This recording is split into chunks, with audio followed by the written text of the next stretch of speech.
Bom dia, meu lindo Ceará, terra do sol da justiça, terra do amor de Deus, terra da luz do nosso Senhor e Salvador Jesus Cristo, que é a luz do mundo. Glória a Deus. Nós estamos no programa Refrigério e Paz, este programa abençoado por Deus, para trazer bênçãos para a nossa fortaleza querida, nossa capital, para o nosso estado e também, quem sabe, né, lá fora. Este programa roda muito este mundo, corre muitas léguas ele, para a glória do Senhor Jesus. Portanto, não saia daí não, porque tem bênçãos para você. Você está no lugar certo, na hora certa, na hora que Deus lhe oportunizou este momento tão lindo e tão maravilhoso de você poder ouvir a palavra dele. Não só a mensagem pregada, mas também através dos hinos lindos que você vai ouvir. E abençoado pelas orações, né? Eu já quero fazer isto agora. Quero te abençoar com uma palavra de oração nesse momento. Me acompanhe nesta oração. Senhor nosso Deus, nosso Pai eterno, Pai do nosso Senhor e Salvador Jesus Cristo, Tu és o Todo-Poderoso, Tu és o El Shaddai de Abraão, do jeito que ele se revelou ali em Gênesis capítulo 17. E nós queremos te agradecer por este momento de estar, Senhor, compartilhando do teu amor, da tua graça e abençoando as pessoas que estão carentes e necessitadas, Pai. Esse momento é um momento muito especial para todos nós. Nosso Ceará está precisando de Ti. Nosso Brasil está precisando de Ti. A Tua igreja está precisando de Ti. O mundo todo está sofrendo um ataque terrível. E nós precisamos que o Senhor se mova com as suas misericórdias. Porque o profeta Jeremias diz que são as misericórdias do Senhor a causa de não sermos consumidos. Portanto, Pai, estenda tuas mãos, venha abençoar. Olha para este povo que está do outro lado, Pai, que está me ouvindo, Senhor. O Senhor visite o coração deles agora. Repreenda todo o mal que os aflige e ser com eles, Pai, porque te peço no nome precioso de Jesus. Amém. Aqui quem fala é o pastor Glauco Barreira Magalhães Filho. Estamos no programa Refrigério e Paz da Ormesse, Ordem de Ministros Evangélicos do nosso estado do Ceará. Eu gostaria de, nesse momento, ler um texto da Bíblia Sagrada que se encontra na carta que o apóstolo Paulo escreveu aos Gálatas, no capítulo de número 5, no versículo de número 1, que diz assim: Estai, pois, firmes na liberdade com que Cristo nos libertou, e não torneis a meter-vos debaixo de um jugo de servidão, ou debaixo do jugo da servidão. O apóstolo Paulo, ele está nos falando de como o cristão, num determinado sentido, por intermédio de Cristo, ele goza de uma ampla liberdade.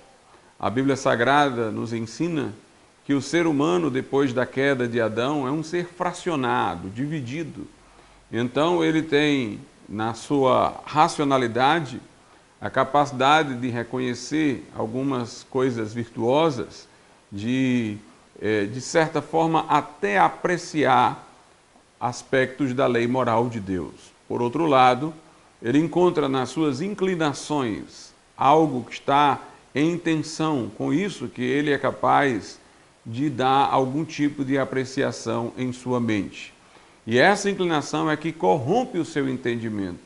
Para satisfazer essa inclinação pecaminosa, ele termina muitas vezes burlando a sua consciência, racionalizando os seus atos e, paulatinamente, afastando-se da lei de Deus, baixando o seu nível, caminhando para um processo mais de liberalização e até de negação dos preceitos morais divinos. Isso acontece porque a natureza humana caída, ou seja, a natureza humana como se encontra depois da queda adâmica, ela foi corrompida e ela perdeu as suas energias para o bem. Quando eu digo para o bem, não estou falando apenas de não matar, não furtar, não roubar, mas de se fazer isso pensando na glória de Deus, pensando, acima de tudo, naquele que é a sede de toda bondade, Deus. Há muitas pessoas que, por fatores educacionais, por circunstâncias que não lhe fazem inclinar-se para determinados tipos de pecado, parecem pessoas aceitáveis socialmente como de grande envergadura moral. Porém, os atos que elas estão praticando, que estão coadunados com a lei de Deus, não estão sendo praticados para a glória de Deus. Jesus disse que a lei se resume em amar ao Senhor de todo o coração, alma e força. Então, aquilo que não é feito por essa motivação não é a obediência requerida pela lei de Deus. Porém, estas pessoas que ainda, por fatores educacionais, circunstanciais, podem estar em relação a esses pecados mais ostensivos, aparentemente livres deles, essas pessoas, elas estão no seu coração assediadas por aqueles pecados menos visíveis, como o ciúme, a inveja, a soberba, o orgulho, a mágoa, o ressentimento. O fato é que o homem pode estar visivelmente cativo a um pecado ou a outro pecado, ou até invisivelmente cativo a um pecado que não tem ostentação, mas ele sempre está atrelado a algum caminho que o faz afastar-se de Deus. E ele não consegue levantar-se dessa condição sem a graça de Deus que venha auxiliá-lo. No Velho Testamento, o povo judeu recebeu a lei de Deus de forma escrita, através das tábuas de Moisés, do Decálogo, e através de todo o Pentateuco, os 5 primeiros livros da Bíblia, para que o povo não viesse a racionalizar os seus pecados, cauterizar a sua consciência, esquecesse da lei de Deus, diminuir suas exigências, reinterpretá-la de maneira que ela se coadunasse com a sua experiência medíocre. Deus também enviou de quando em quando a Israel profetas que vinham confrontando o povo, mostrando a lei de Deus como ela era, para que aquela nação não caísse no alto engano. Todavia, embora Deus tenha procurado preservar em Israel a consciência moral de um processo de deterioração, a verdade é que os judeus acharam que poderiam ser salvos pela lei. E aí começaram a fechar os olhos para aqueles pecados menos ostensivos e começaram a achar que, por evitarem os pecados mais visíveis, eles estavam atendendo às exigências da lei de Deus. Encontraram uma forma farisaica de driblarem a lei de Deus, mantendo as aparências, a boa conduta social externa, porém estando cheio de soberbas, de orgulho, de cobiças, de invejas, de ciúmes. Jesus veio confrontá-los mais uma vez com a sua desobediência, o seu pecado, o descompasso que havia entre a lei de Deus e a real conduta deles, considerada de forma mais profunda possível. O fato é que, pela lei, o apóstolo Paulo diz que ninguém é justificado diante de Deus. Não podemos ser salvos pelas obras da lei. À luz da lei, todos nós somos condenáveis, somos sujeitos à condenação. Porém, a mensagem do Evangelho, que quer dizer boas notícias, é a mensagem libertadora, de acordo com a qual Jesus Cristo tomou sobre si nossas culpas, nossas transgressões, e fez compensação por elas, lá na cruz, vertendo seu sangue, morrendo para satisfazer a justiça de Deus, que exigia punição para a nossa transgressão, aplacando a ira de Deus contra nós e garantindo-nos perdão, absolvição e a nossa declaração de que éramos justos no tribunal de Deus. Isso quando nós nos arrependemos dos nossos pecados, reconhecemos a nossa impotência e depositamos nossa inteira confiança, que vem lá do coração, na pessoa bendita de Jesus. De maneira que, pela graça sois salvos, diz Paulo aos Efésios capítulo 2, por meio da fé. E isto não vem de vós, é dom de Deus, não vem das obras para que ninguém se glorie. Quando um judeu se tornava cristão, ele estava livre de todas aquelas cerimônias e ritos que eram impostos aos judeus para que fossem cumpridos durante todo o ano, inclusive as festas religiosas. Por que que os cristãos estavam livres dessas obrigações cerimoniais?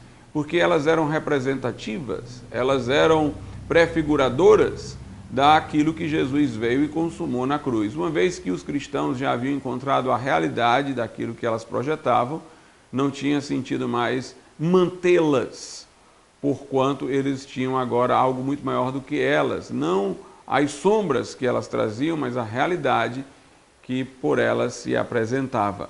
Por outro lado, os cristãos agora não tinham mais sobre si a ameaça do juízo, porque nenhuma condenação há para os que estão em Cristo Jesus, diz Paulo em Romanos 8:1, porque os nossos pecados, quando cremos, são perdoados, porque pelas nossas transgressões já foi feita a compensação, porque agora estamos declarados justos no tribunal de Deus, não por causa do que somos, mas por causa de quem Jesus é, não por causa do que fizemos, mas por causa do que Ele fez por nós, lá na cruz do Calvário.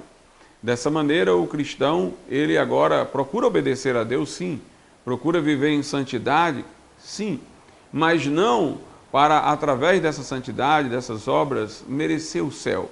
E ele, sim, obedece a Deus por gratidão, por uma expressão de amor, de devoção àquele que o salvou. Ele, portanto, obedece em liberdade e não sob o jugo da lei, mas é uma obediência em liberdade. Além disso, o crente tem o Espírito Santo.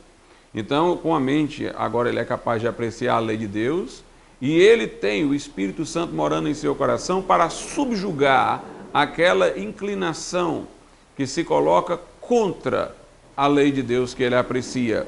Através do Espírito Santo, ele pode obedecer a Deus de uma maneira espontânea, de uma maneira que não é vista como sendo um constrangimento, mas como uma ação livre. Por isso que o apóstolo Paulo diz aqui em Romanos capítulo de número 5, no versículo de número 22, mas o fruto do Espírito, ou seja, aquilo que o Espírito produz em nós, fazendo residência em nossas vidas, o Espírito Santo, é caridade, gozo, paz, longanimidade, benignidade, bondade, fidelidade, mansidão e temperança. Contra essas coisas não há lei. Aquilo que o Espírito Santo em nós nos leva a fazer não é nada que a lei contrarie. Portanto, nós terminamos fazendo pelo Espírito aquilo que desejamos, porque o Espírito muda nossa vontade, Deus opera em nós um novo querer, um novo efetuar, e nós nos sentimos livres enquanto obedecemos. E Paulo aqui está dizendo para que nos mantenhamos firmes na liberdade que Jesus Cristo nos deu, e que não voltemos a julgo de servidão, como aquele que estava sobre os judeus, pelo qual eles pensavam poderem ser salvos pelas obras ou purificados por suas diversas cerimônias. Logo, para um cristão, a liberdade é uma coisa importantíssima. Para nós, liberdade não é pretexto para a libertinagem, mas a liberdade é a liberdade em Cristo, pela qual Deus faz com que a nossa vontade coincida com sua lei, e obedecendo a sua lei desse modo, não nos sintamos sob constrangimento, mas nos sintamos fazendo aquilo que desejamos. Logo, onde floresceu a mensagem da reforma protestante, a mensagem do evangelho, a mensagem da graça, valorizou-se a liberdade. E por isso que países como os Estados Unidos tiveram uma declaração de independência fazendo alusão a todos os direitos fundamentais inalienáveis, a liberdade, a vida, a igualdade, que foram dados, como diz lá a Declaração de Independência, pelo Criador. Também os puritanos foram militantes na reivindicação dessas liberdades diante do rei em sua época, e na Revolução Gloriosa Inglesa de 1688, que trouxe muito daquilo que os puritanos compreendiam sobre liberdade. O rei que passou a assumir o trono teve que assinar uma carta de direitos reconhecendo essas liberdades. Nós também tivemos um precursor da reforma protestante, chamado Jerônimo Savonarola, que lutou contra a tirania dos Médicis pregou o evangelho libertador.